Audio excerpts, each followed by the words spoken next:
Shalom, kiranya berkat Tuhan melimpah dalam kehidupan kita. Saudara sekalian, hari ini saya menyampaikan renungan firman dengan judul Beriman Menatap Hari Esok. Ketika kita memasuki tahun yang baru, tentu kita berharap bahwa sepanjang tahun ini kita lebih diberkati, kita lebih mengalami perkara-perkara yang baik, kemajuan di dalam segala hal dibandingkan dengan tahun yang sebelumnya. Tapi bagaimana supaya kita mengalami hal semacam itu? Hari ini kita mau belajar dari seorang tokoh Alkitab yang bernama Yabes. Dalam 1 Tawari 4 ayat 9 dan 10 firman Tuhan berkata, Yabes lebih dimuliakan daripada saudara-saudaranya. Nama Yabes itu diberi ibunya kepadanya sebab katanya, aku telah melahirkan dia dengan kesakitan. Yabes berseru kepada Allah Israel katanya, kiranya engkau memberkati aku berlimpah-limpah dan memperluas daerahku, dan kiranya tanganmu menyertai aku dan melindungi aku daripada malapetaka, sehingga kesakitan tidak menimpa aku. Dan Allah mengabulkan permintaannya itu. Amin. Ada 3 kebenaran yang saya mau bagikan kepada saudara supaya kita bisa memiliki hari esok yang penuh pengharapan. Saya sebut sebagai 3M. M yang pertama, masa depan tidak didikte oleh masa lalu. Saya tahu bahwa masa lalu itu tentu punya peranan dalam menentukan masa depan. Tetapi tidak selamanya demikian. Dalam arti seburuk apapun masa lalu Anda, ketika engkau berjumpa dengan Yesus, masa depanmu indah di dalam tangan Dia. Yabes itu artinya kesakitan atau penderitaan. Ini nama yang diberikan oleh ibunya kepadanya. Ya mestinya ibu kasih nama bagus sama anaknya dong. Ya misalnya Slamet atau Peng-an supaya ketabrak truk juga tetap selamat.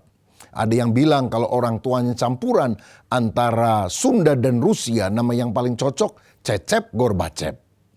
Kalau orang tuanya blasteran antara Bali dan Hong Kong, nama yang paling baik adalah Made in Hong Kong. Tetapi orang ini diberi nama yang sangat tidak baik. Anak sial, anak nakal, kira-kira seperti itu. Saudara, dan ini lebih cocok sebagai kutukan. Dan itu tentu akan menekan hati daripada Yabes.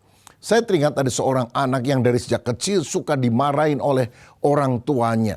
Kalau nggak kerjakan PR, anak nakal lu, bodoh lu. Kalau dia bawa piring lalu nggak sengaja menumpahkannya sampai pecah. Dasar kamu anak sial, selalu merugikan papa mama. Lalu ketika dia mulai main dengan teman-teman di sekolah, teman-temannya bilang, jangan main sama dia, anak bandel itu. Nanti rugi kamu kalau main sama dia. Dan saudara pada masa remaja karena dia frustrasi, dia berusaha melampiaskan frustrasinya dengan bolos, nggak mau sekolah. Nilainya jadi jelek, dia ikut geng, anak-anak jalanan, ikut tawuran. Dan mengalami hal-hal yang tidak bagus di dalam masa remajanya itu. Usia 19 tahun, dia terlibat pencurian barang dengan teman-temannya. Dia ditangkap polisi, diinterogasi, dimaki-maki. Dan pada saat itu dia ingat ucapan ayahnya. Kamu tidak akan jadi apa-apa selain pembawa masalah dalam keluarga kita. Akhirnya dia masuk penjara selama beberapa bulan. Dan di sana dia merenung, apakah nasib saya bisa berubah? Saya ingin jadi orang yang lebih baik, tapi cap itu begitu kuat di dalam hidup saya. Untunglah di penjara itu ada pelayanan rohani yang dibawakan oleh seorang pendeta. Dan akhirnya anak ini menerima Yesus sebagai Tuhan dan Juru Selamat. Hidupnya mulai dirubah. Dia mulai percaya ada masa depan yang baik bagi orang yang sungguh beriman. Dia juga di penjara belajar keterampilan dan dia pilih untuk memperbaiki mesin. Ketika dia bebas, sekian waktu kemudian dia melamar pekerjaan di sebuah bengkel. Untung pemiliknya bersedia menerima dia bekerja walaupun dia adalah mantan narapidana. Dia menjadi ahli dalam bengkel tersebut, lalu dia minta izin untuk buka usaha sendiri, buka bengkel juga kecil-kecilan, tapi lama-lama makin maju dan akhirnya dia bisa menikah, punya anak. Nah, satu kali Ketika sedang bekerja di bengkelnya, dia perhatikan ada anak remaja mondar-mandir dengan wajah muram di depan bengkel tersebut. Lalu dia tanya, nak, kenapa kamu? Iya pak, saya habis diusir papa karena memang saya nakal. Tapi saya selalu dari sejak kecil dikata-katain saya anak nakal, anak yang bikin sial. Teringatlah pemilik bengkel ini, itulah nasibnya pada masa remaja sampai dia pernah masuk penjara. Tapi untunglah dia berjumpa dengan Yesus dan dia berubah. Dan dia bilang kepada anak ini, sebetulnya kamu tidak nakal. Kamu hanya butuh orang yang percaya kepada kamu dan memberikan kesempatan kedua kepada kamu untuk memperbaiki diri. Jadi kamu sekarang mau tinggal di mana? Saya juga bingung, nggak tahu karena saya diusir. Sudah gini aja, di belakang bengkel ini ada satu ruangan, nanti kamu bersihkan saja dan ada kasur lipat, kamu tidur dulu saja di sana. Nanti kita lengkapi dengan yang lain. Kamu tinggal di sini, nanti makan sih sama-sama kita aja. Dan kamu kerja sama saya. Nanti saya kasih gaji kamu. Dan kamu gunakan waktumu bukan untuk hal-hal yang buruk, tapi gunakan untuk sesuatu yang bermanfaat. Bagaimana? Mau nggak? Oh, sangat mau sekali Pak. Terima kasih engkau memberikan kepercayaan. Dan anak remaja ini pun setelah dia bekerja mengalami pemulihan di dalam hidupnya. Dan dia bisa melakukan perkara yang lebih baik. Saudara sekalian, Yabes adalah orang yang diramalkan memiliki masa depan yang buruk. Tapi ramalan itu tidak terbukti. Karena Alkitab berkata dia lebih mulia daripada kaum keluarganya. Karena Tuhan dilibatkan dalam hidupnya. Alkitab berkata, akuilah dia dalam segala lakumu, maka dia akan meluruskan jalanmu. Saya perhatikan dalam Alkitab, sebelum Tuhan mengubah kehidupan seseorang, seringkali dia mulai dengan perubahan nama. Yakub artinya penipu diganti menjadi Israel, pejuang Allah. Karena dia berjuang melawan malaikat Tuhan dan dia menang. Simon rumput alang-alang, tidak punya pendirian. Ditiup ke kiri, tiup ke kanan. Tetapi namanya diganti menjadi Petrus, batu yang teguh. Orang yang berjumpa dengan Yesus, hidupnya berubah. Tidak pernah sama lagi. Yang lama sudah berlalu, yang baru sudah datang. Saulus penganiaya jemaat menjadi Paulus, rasul yang dipakai oleh Allah menanam banyak jemaat. Wanita Samaria yang 5 kali menikah dan sekarang kumpul kebo dengan suami orang. Ketika berjumpa dengan Yesus, dia menceritakan tentang Mesias sehingga seluruh kampung Samaria datang dan percaya kepada Yesus. Saudara, seburuk apapun kondisi masa lalu kita, tidak selalu itu mendikte masa depan ketika kita mau diubah oleh Tuhan Yesus. Nah, begitu juga dalam dunia usaha sekuler. Ada orang-orang yang awalnya miskin, gagal, tapi karena dia ulet, dia berhasil.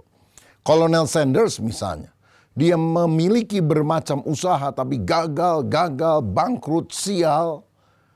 Sampai akhirnya ketika usianya 65 tahun, dia berusaha untuk menjual resep fried chicken yang dia buat, dia racik ke beberapa perusahaan, restoran, tapi nggak ada yang mau terima.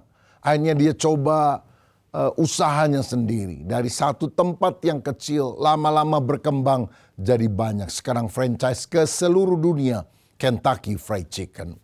Orang lain 65 tahun sudah pensiun, dia baru memulai usaha dan dia berhasil. Bersyukurnya usia 77 tahun, dia bertobat percaya Yesus, dibaptis.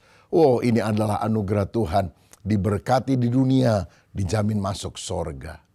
Jack Ma adalah seorang anak China yang miskin. Dan ketika dia muda, dia berusaha bekerja di Kentucky Fried Chicken. Dia ditolak, saudara-saudara. Tapi akhirnya dia mulai usaha online yang sekarang diberi nama Alibaba, dan dia menjadi salah satu orang yang paling kaya di China. Soichiro Honda adalah tukang bengkel kecil. Satu kali dia mencoba memberi mesin pada sepeda yang ada. Lama-lama dia buat sepeda motor, lama-lama dia buat mobil dengan merek Honda, dan dia menjadi orang yang sukses. Produksinya tersebar ke seluruh dunia. Bill Gates pernah berkata, bukan kesalahanmu kalau kamu lahir sebagai orang miskin, tapi adalah kesalahanmu kalau kamu mati sebagai orang miskin.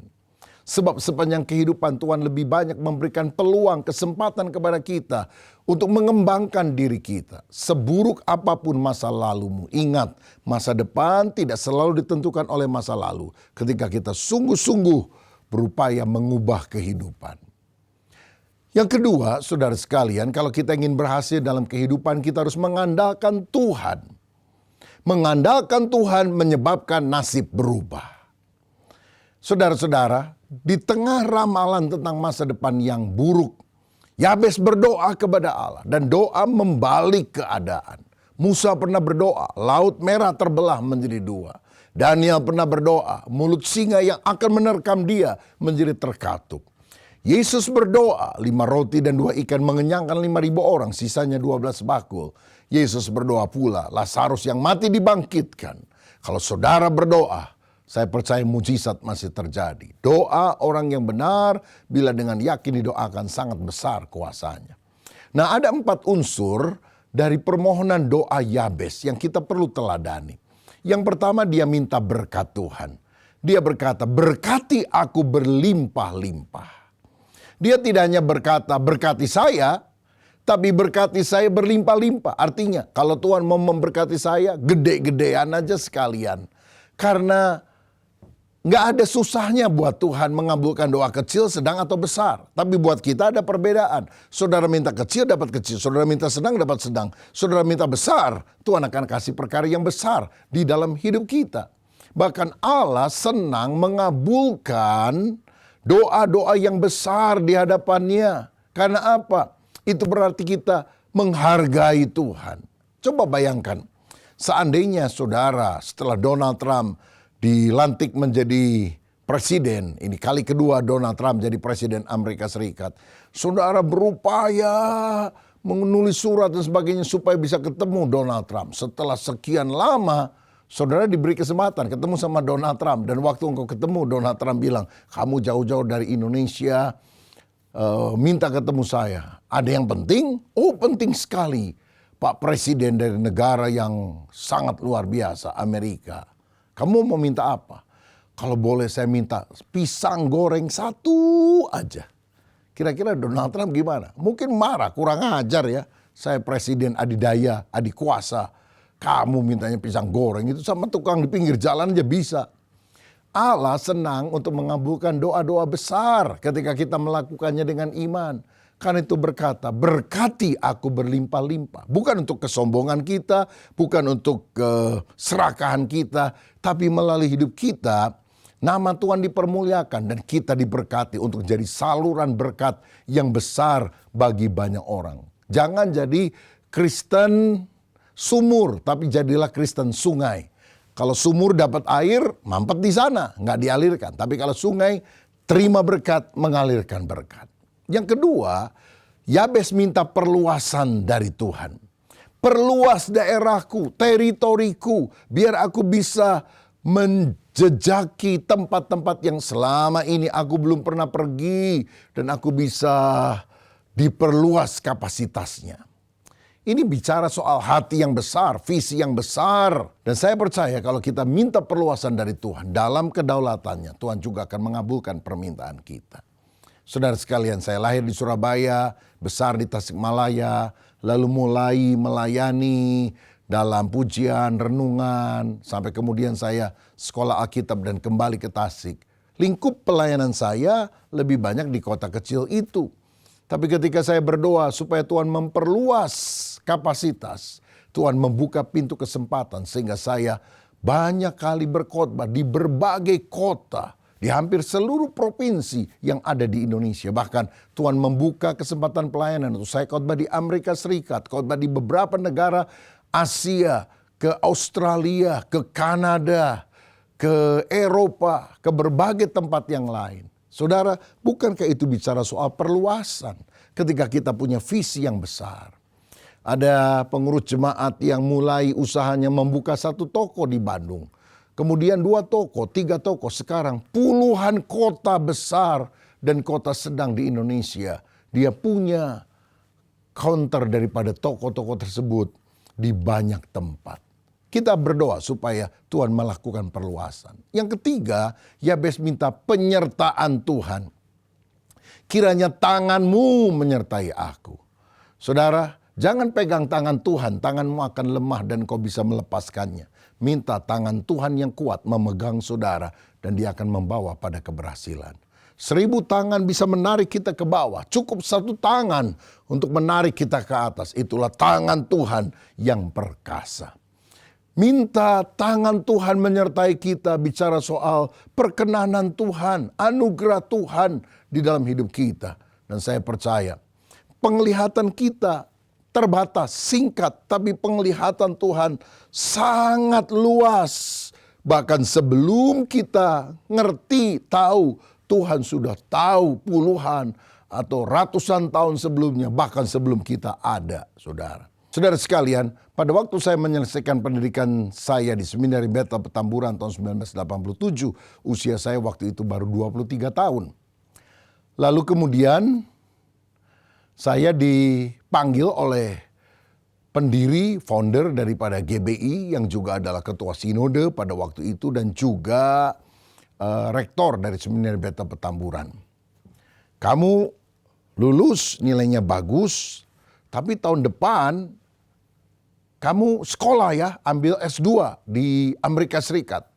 Kita udah ada kerjasama dengan Church of God di Cleveland, Tennessee. Kamu bisa masuk School of Theology-nya, kamu bisa raih gelar yang lebih tinggi di sana. Jadi persiapkan diri, tahun depan kamu berangkat. Saya bilang, terima kasih Om untuk tawaran itu, tapi apakah bisa 2? Karena saya rencananya setelah lulus kuliah tahun berikutnya, setelah istri saya juga lulus, kami akan menikah tidak terlalu lama setelah wisuda. Om Ho bilang 1 aja udah bersyukur, masa minta 2? Saudara, dan karena nggak bisa dapat beasiswa bersama-sama, saya pikir, oh kalau begitu Om, begini aja, terima kasih buat tawarannya, tapi izinkan saya melanjutkan studi di Indonesia saja. Tetap saya akan melayani Tuhan. Kelihatannya Om Ho akan agak kecewa karena saya tidak menerima tawaran itu. Saya bilang kasih orang lain saja. Dan setelah saya selesai, saya keluar meninggalkan ruangan beliau. Tiba-tiba ketika akan dekat pintu, dia panggil lagi saya. Rubin, sini. Saya pikir ada yang ketinggalan. Lalu saya tanya, kenapa Om? Dan sambil berdiri dia ngomong kepada saya, siapkan dirimu, kamu akan jadi pemimpin GBI. Saya kaget, saudara, usia 23 tahun, belum banyak pengalaman, tidak banyak orang kenal saya. Saya bilang, Om, siapa saya? Ada banyak orang-orang lain lebih hebat, lebih luar biasa. Bukan saya Om, tapi orang lain. Dia bilang, Tuhan akan pakai orang lain, tapi kamu siapkan diri. Kamu akan jadi pemimpin GBI. Saudara, saya tidak pernah pikir bahwa kata-kata itu adalah kata-kata yang memang Tuhan taruh kepada founding father daripada GBI. Karena ketika tahun 2019 saya dicalonkan menjadi ketua umum sinode GBI. Dan ternyata para hamba Tuhan, ribuan jumlahnya dari seluruh pelosok Indonesia dan luar negeri, memilih saya urutan pertama sebagai ketua umum sinode GBI. Dan waktu itu saya sadar, oh ini yang Tuhan bilang sama Om Ho, siapkan dirimu, kamu akan jadi pemimpin GBI. Saya percaya begini, bahwa tangan Tuhan menyertai kita. Bahkan sebelum kita sadar, sebelum kita tahu, Tuhan punya rencana yang dahsyat dalam kehidupan kita. Karena itu selalu peka dan taat kepada pimpinan Tuhan. Berapa waktu yang lalu saya khotbah di Batam dan saya menyampaikan khotbah Natal dalam pertemuan para hamba Tuhan. Ratusan orang hadir bersama dengan keluarganya dan juga jemaat. Dan kita ibadah di sebuah GBI yang baru saja diresmikan beberapa bulan sebelumnya. Tanahnya kira-kira 1,5 hektar, luas gedung utama untuk menampung jemaat lebih dari 2.000 orang. Dan di sana ada sekolah teologi dan fasilitas penunjang lainnya. Saudara-saudara, lalu dia bilang, Pak Rubin ingat nggak? Dulu waktu kita masih merintis, nggak punya tempat sendiri, kita itu pernah undang untuk KKR yang pertama dilakukan di gereja kita. Sewa di restoran. Saya bilang, kapan ya? Saya juga lupa. Itu tahun 2007 Pak, dan dia tunjukkan fotonya. Oh iya ya, saya masih lebih muda saudara sekalian. Dan dia bilang, puji Tuhan sekarang gereja saya sudah selesai dan Pak Rubin bisa khotbah lagi di sini. Dan ketika makan, dia bersama dengan istri dan beberapa pengurus, dia bilang, Pak, saya mau cerita satu hal dan saya mau berterima kasih kepada Pak Rubin. Kenapa? Saya ini kan dulu full timer di sebuah gereja Indonesia di Singapura. Lalu banyak mahasiswi Indonesia juga yang kuliah di sana. Salah satunya yang berasal dari Batam. Nah, lalu kemudian karena mulai kenal, saling jatuh cinta kedua-duanya. Tapi wanita ini orang tuanya belum kenal Tuhan. Dan waktu denger deket-deket sama calon hamba Tuhan, wah mamanya marah. Dan dia bilang, enggak, kamu enggak boleh kawin sama calon pendeta. Mama sudah pilihkan jodoh buat kamu, orang kaya. Saudara-saudara, wanita ini bilang, saya ini enggak pernah melawan apapun nasihat mama. Saya nggak mau jadi anak yang puthau, nggak berbakti sama orang tua. Tapi hari itu saya merasa bahwa pilihan saya bukan yang dijodohkan oleh mama, tapi ini. Saudara, dia bergumul dan pada waktu gelisah itu, hamba Tuhan ini bilang, Pak Rubin ingat nggak? Kita ini pernah undang gereja Singapura, bikin retret dewasa muda di Johor Bahru, Malaysia. Lalu satu kali setelah Pak Rubin khotbah katanya, lalu altar call, orang-orang maju ke depan untuk didoakan. Dan pada waktu si wanita itu datang, saya doakan dan saya menyampaikan pesan Tuhan.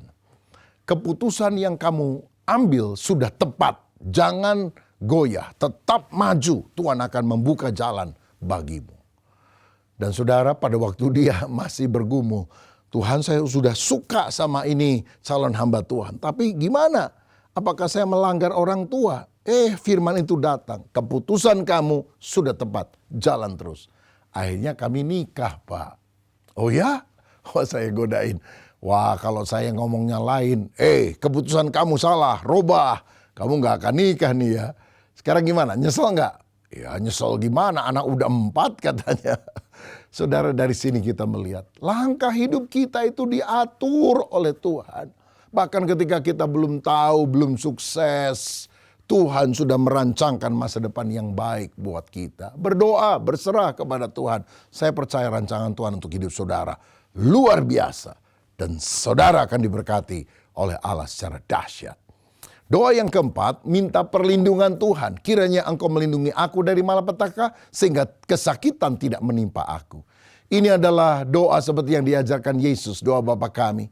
Jangan bawa kami ke dalam pencobaan, tetapi lepaskanlah kami daripada yang jahat. Berdoa supaya kita diproteksi oleh Tuhan. Dijauhkan dari niat orang jahat. Dijauhkan dari pengambilan keputusan yang keliru. Supaya apa yang kita jalani sesuai dengan kehendaknya. Saudara, masa depan tidak didikte oleh masa lalu. Yang kedua, kita harus mengandalkan Tuhan menyebabkan nasib berubah. Dan yang ketiga, merubah keadaan perlu usaha sungguh. Yabes bukan hanya berdoa, tetapi kemudian dia mewujudkan harapannya itu menjadi kenyataan. Ada ungkapan dalam bahasa Latin, ora et labora, berdoa dan bekerja. Bagian Tuhan memberkati kita, tapi bagian kita adalah bekerja, mengembangkan kapasitas supaya kita lebih berhasil. Agustinus pernah berkata, berdoalah seakan-akan segala-galanya bergantung kepada Allah, tapi bekerjalah seakan-akan segala-galanya bergantung kepada Anda. Saudara, kalau kita melakukan bagian kita, Tuhan akan melakukan bagiannya. Karena itu berusaha sungguh-sungguh supaya kita menjadi orang yang berhasil dan diberkati Tuhan. Menarik sekali waktu saya baca dalam Kejadian pasal 27 ayat 39 sampai 40 tentang Yakub dan Esau. Ini kan saudara kembar, saudara. Papanya itu sudah buta, lalu ingin memberkati Esau, anak favoritnya. Tapi menunggu dia mempersembahkan makanan bagi ayahnya ini. Nah, di saat Esau lagi berburu, maka Yakub atas konspirasi mamanya bilang, kamu pakai bajunya Esau, kamu ngomong seperti Esau, supaya bapakmu yang buta memberkati karena dipikirin kau adalah Esau. Saudara, kemudian Yakub menghampiri ayahnya, sudah menyiapkan makanan yang telah disiapkan oleh ibunya. Dan Ishak memberkati dia dengan berkat yang luar biasa. Setelah selesai, Esau baru datang. Ayahnya kaget. Loh, bukannya kamu sudah datang? Enggak, itu Yakub pasti. Pura-pura jadi saya. Aduh, semua berkat sudah kutumpahkan kepada Yakub. Menangislah Esau. Apa enggak ada berkat lagi? Maka di ayat 39 dikatakan, lalu Ishak ayahnya menjawabnya, sesungguhnya tempat kediamanmu akan jauh dari tanah-tanah gemuk di bumi dan jauh dari embun dari langit di atas. Engkau akan hidup dari pedangmu dan engkau akan menjadi hamba adikmu. Saudara perhatikan sampai ayat ini kan sebetulnya bukan berkat, ini kutuk saudara. Masa depannya akan jadi hamba daripada adiknya. Dia akan makan dari pedang, dia akan tinggal di tanah yang tandus. Oh, ini sangat menyedihkan. Tetapi bagian berikutnya, Ishak ayahnya berkata kepada Esau, tetapi akan terjadi kelak apabila engkau berusaha sungguh-sungguh, maka engkau akan melemparkan kuk itu dari tengkukmu. Perhatikan ini, kalau engkau sungguh-sungguh berusaha, beban ini, kutuk kesialan ini akan lepas daripada kamu. Dan sekian puluh tahun kemudian ketika Yakub sudah jadi orang kaya, membawa kambing domba dan ingin mempersembahkan sebagian untuk meredakan kemarahan daripada Esau. Esau berkata, tidak usah adikku, aku sudah diberkati Tuhan. Aku punya harta yang banyak seperti engkau juga sudah diberkati Tuhan. Berarti saudara, karena Esau berusaha sungguh-sungguh, maka berkat pun dialami. Jadi kalau kita ingin mengalami masa depan yang baik, kita tentu perlu berdoa mengandalkan Tuhan. Tetapi kita juga harus mengembangkan kapasitas kita. Wujudkan doa menjadi kenyataan dengan pertolongan Tuhan. Beberapa bagian yang kita harus kerjakan antara lain. Yang pertama, belajar pengetahuan dan keterampilan. Suka mengupdate dan mengupgrade diri kita, pemahaman kita, keterampilan kita. Lebih suka belajar, baca buku yang bagus, ikuti seminar-seminar. Saya ingat ada seorang teman yang punya salon yang terbesar di kotanya. Tapi dia suka mengupdate diri, ikut seminar atau pengenalan produk baru, kadang di Singapura, kadang di Hong Kong, di Korea.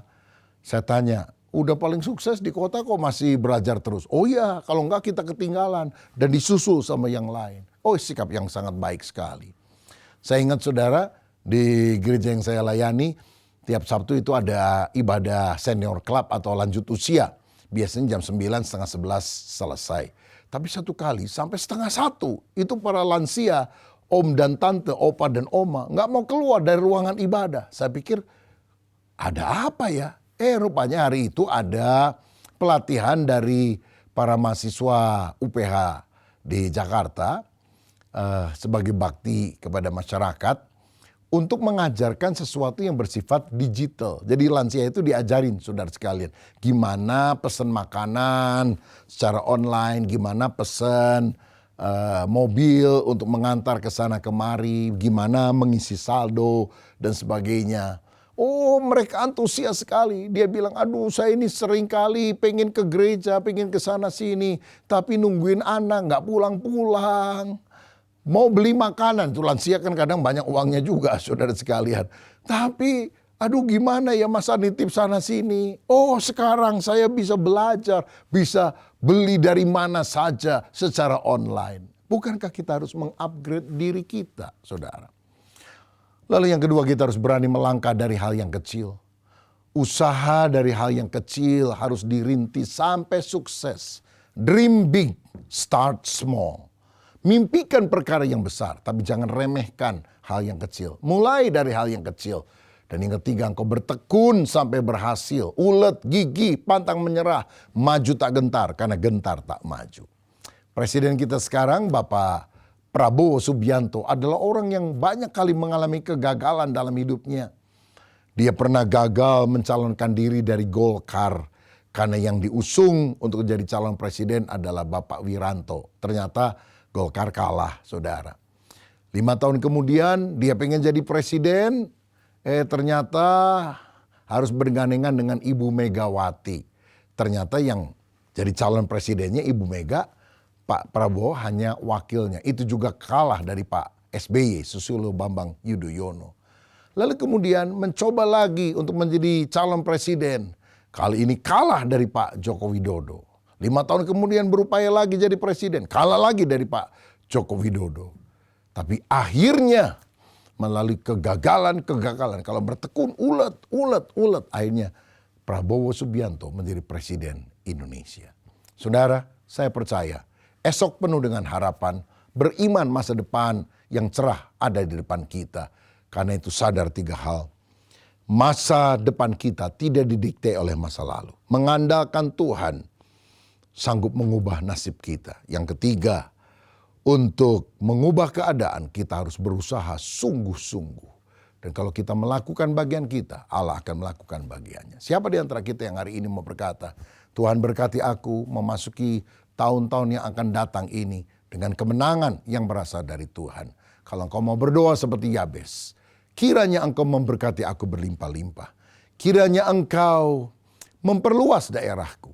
Kiranya tanganmu menyertai aku dan melindungi aku. Sehingga malapetaka tidak menimpa aku. Kesakitan tidak menimpa aku juga.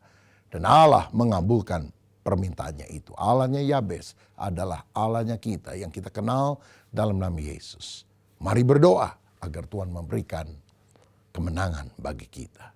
Bapa, terima kasih untuk kebenaran firman-Mu. Kami percaya Engkau Allah yang mengabulkan doa kami ketika kami minta dengan sepenuh hati. Kami berdoa dalam nama Yesus. Kiranya berkat Tuhan Engkau curahkan kepada anak-anak-Mu yang menyaksikan program ini. Dalam nama Yesus, kiranya Tuhan memperluas kapasitas kami.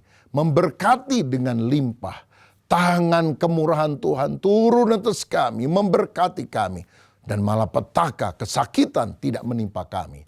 Dan kami percaya Allah mengabulkan doa kami yang kami panjatkan dalam nama yang paling berkuasa. Nama Tuhan Yesus Kristus. Haleluya. Amin. Tuhan Yesus memberkati.